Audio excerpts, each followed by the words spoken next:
Labas vakaras, tariu Jums antradienį spalio 21-ąją ir kviečiu pasižiūrėti televizijos Savo parengtas žinias.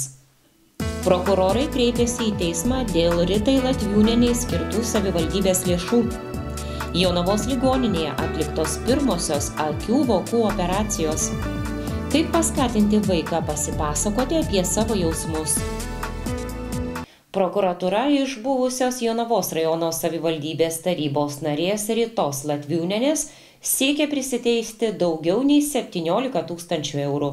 Prokuratūros teismui pateiktuose naujausiuose civiliniuose ieškiniuose prašoma iš savivaldybių tarybų narių priteisti galimai nepagristai jiems išmokėtas išmokas. Kauno apygardos prokuratūros prokuroras civilinio proceso tvarka kreipėsi į Kauno apylinkės teismą su ieškiniu dėl nepagristo praturtėjimo, prašydamas priteisti iš buvusios Jonavos rajono savivaldybės tarybos narės Ritos Latviūnienės 17 300 eurų Jonavos rajono savivaldybės naudai. Išanalizavę surinktą informaciją apie Ritos Latviūnienės pateiktus savivaldybei dokumentus dėl tarybos narės patirtų išlaidų kompensavimo, prokurorai nustatė, kad dauguma transporto išlaidų šiai politikiai kompensuotos galimai nepagristai. Tyrimo metu nustatyta, kad per 2019-2023 metų kadenciją Latviūnienė įsigijo daugiau nei 14 tonų įvairių rūšių degalų už daugiau nei 18 000 eurų, neva tarybos narės funkcijoms vykdyti.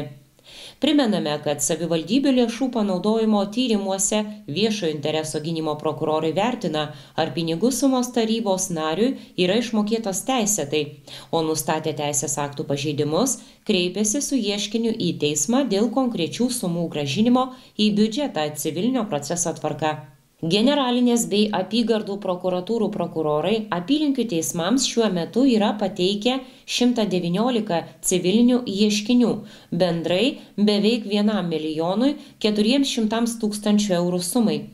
Taip pat pažymėtina, kad šiuo metu į šalies savivaldybių biudžetus tarybų nariai bendrai savanoriškai yra grąžinę daugiau nei 1 300 000 eurų. Džiugi žinia pacientams. Jonavos ligoninėje nauja oftalmologo paslauga. Nuo šiol atliekamos akių vokų operacijos. Jonavos ligoninėje istorinis įvykis. Čia pradėtos teikti dar vienos naujos ir itin lauktos paslaugos – akių vokų operacijos. Jas atlieka prie ligoninės komandos prisijungusi patyrusi gydytoja oftalmologė mikrochirurgė Viktorija Slavinskytė Pušklevič. Svarbiausia žinia rajono gyventojams – šios operacijos finansuojamos iš privalomojo sveikatos draudimo fondo, todėl pacientams jos nemokamos. Apie pirmuosius darbus Jonavoje ir planus ateičiai pokalbis su šias operacijas atliekančia gydytoja. Anot jos, pirmoji operacija spalio 6-ąją buvo tikrai sudėtinga. Pacientas atvyko negalėdamas 19 metų atmerkti voko. Pirmoji operacija Jonavos ligoninėje, tai aišku atlikta labai sudėtinga. Ten žmogus atvyko praktiškai negalėdamas 19 metų atmerkti voko. Tai mes darėme sudėtingą okuloplastinę operaciją, kada iš kaktos raumens formavom lopelį ir tiesiog adaptavom prie pačio voko. Ir žmogus apsidžiaugė, sako, aš 19 metų negalėjau matyti tą akimi ir dabar su ta akim matau daug ryškiau negu su pirmąja. Tai va čia buvo mūsų pirmoji operacija, tokia labai sudėtinga. O šiaip Jonavos ligoninėje mes planuojam atlikti vokų operacijas, ir aišku, daugiausia dirbsime su ligonių kasų kompensacija, visgi reikės atlikti papildomus tyrimus, ar pacientai atitinka kriterijus. Jeigu neatitinka, vėlgi tada žiūrėsime, stebėsime arba tiesiog patarsime kitokius variantus, kaip estetinė chirurgija. Viskas tas yra įmanoma Jonavos ligoninėje. Galima sakyti, kad Jonavos ligoninė žengia dar vieną žingsnį pirmyn, link respublikinės medicinos lygmens, ar net plastinės chirurgijos paslaugų. Aišku, dažniausiai pas mane kreipiasi pacientai su labai rimtomis problemomis, kada daugiau pusė vyzdžio yra uždengiama nukritusio voko. Tai tiesiog taip, tai yra didelis žingsnis į priekį. Kada čia tos pirmosios operacijos dabar buvo atliktos Jonavos ligoninėje? Čia šį mėnesį, spalio mėnesį? Spalio 6 dieną, o šiaip šiandien irgi yra didžiulis planas, 5 operacijos. Ir dar, ką noriu pradžiuginti, aš praktikuoju okuloplastinės operacijas ir Vilniuje, ir Kaune. Ir šiandien gavau dar tokią labai gerą žinią, kad mes ir vaikams galėsime suteikti paslaugas su anestezija, jeigu tai bus kažkokie dariniai, tokie kaip miežiai, kaip vokų kažkokios patologijos. Ir aišku, ateityje gal dar progresuosim tolyn, gal ir kitos operacijos bus akių atliekamos, kaip žvairumo operacijos, tikimės labai daug.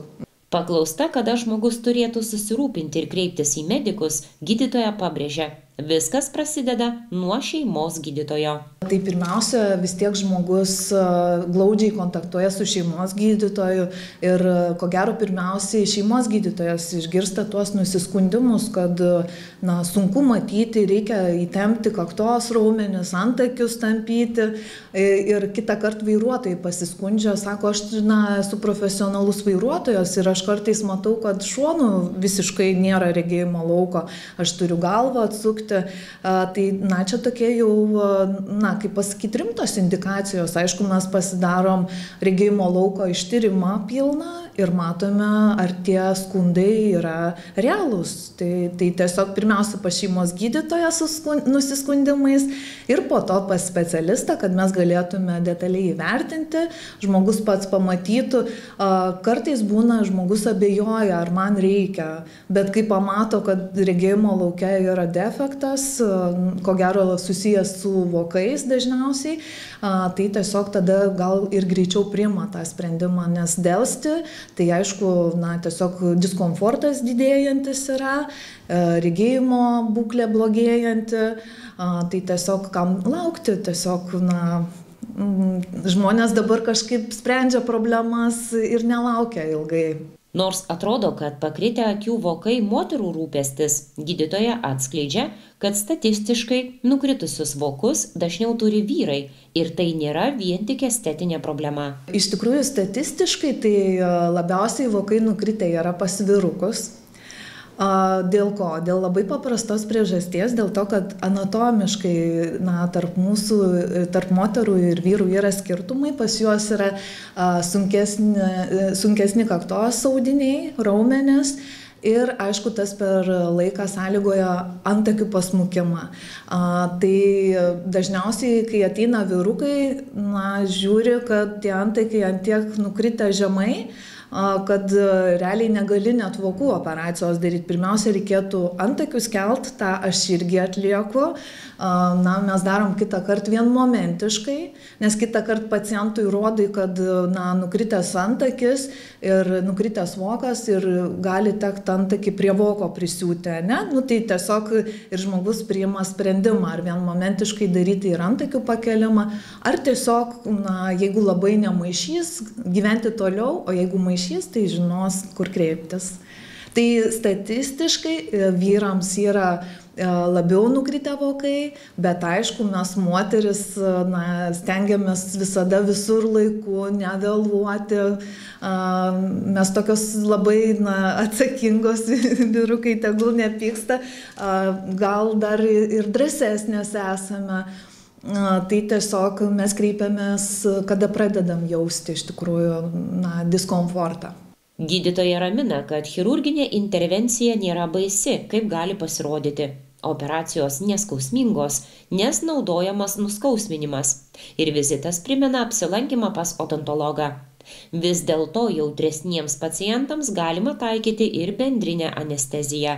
Aš dažniausiai, pacientą, kad nuraminti, tai sakau, viskas realiai panašiai kaip pas odontologą. Mes nusiskausminome ir viskas, jūs ramiai atsipalaiduojat, mes kalbame su pacientais, kaip prisižiūrėti, kartais kalbam, kad nuraminti pacientą, daug psichologijos yra, tai tiesiog, bet dažniausiai pacientai sako, kad iš tikrųjų, kam aš tai bijojau, čia nieko baisaus nebuvo.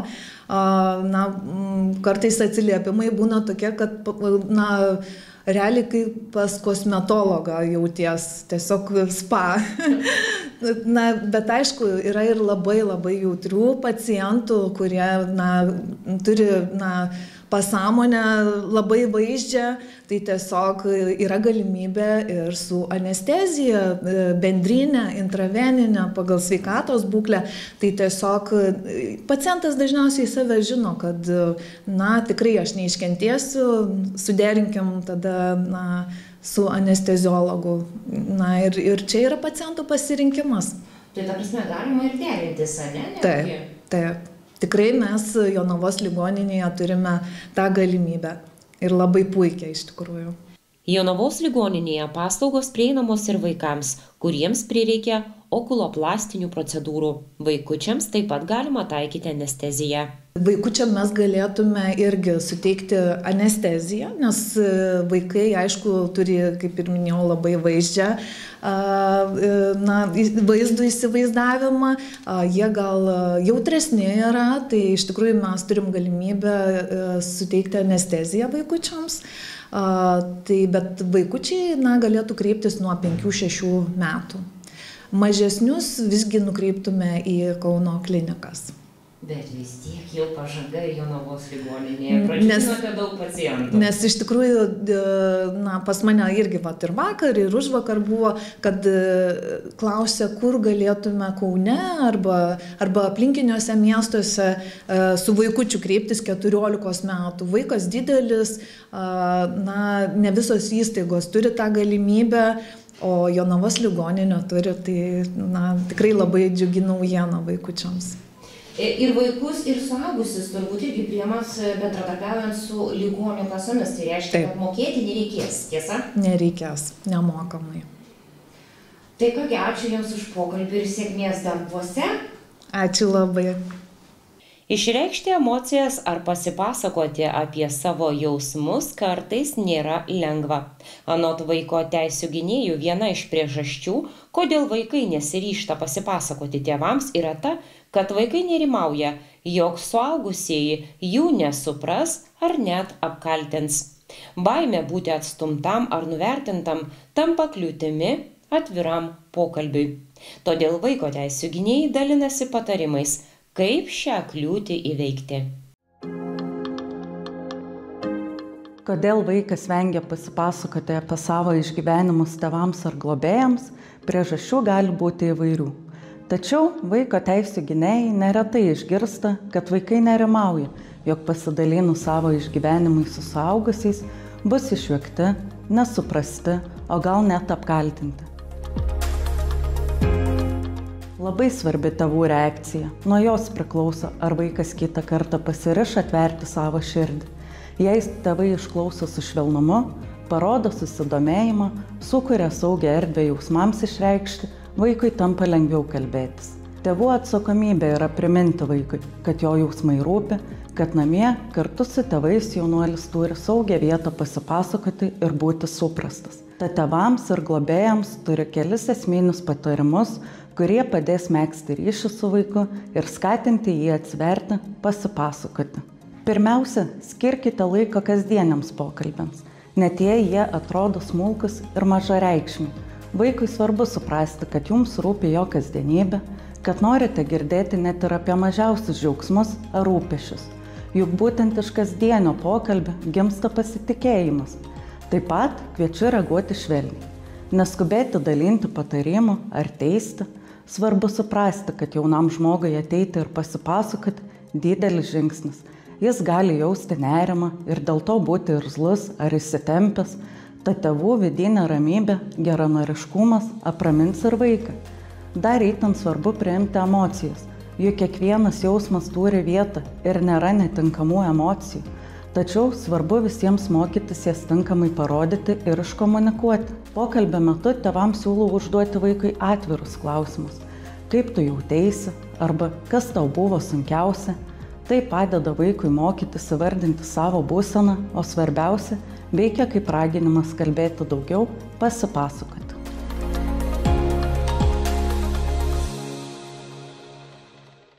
Toliau sinoptikų pranešimai, kokių orų tikėtis trečiadienį.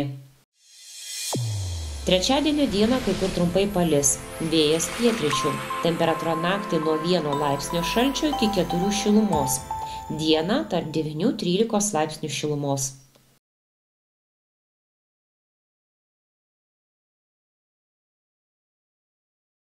Šiandien tiek informacijos jums parengėm, dėkoju už dėmesį ir atsisveikinu ilgesniam laikotarpiui. Dėl nenumatyto aplinkybių žinių transliaciją atnaujinsime šiek tiek vėliau. Iki pasimatymo.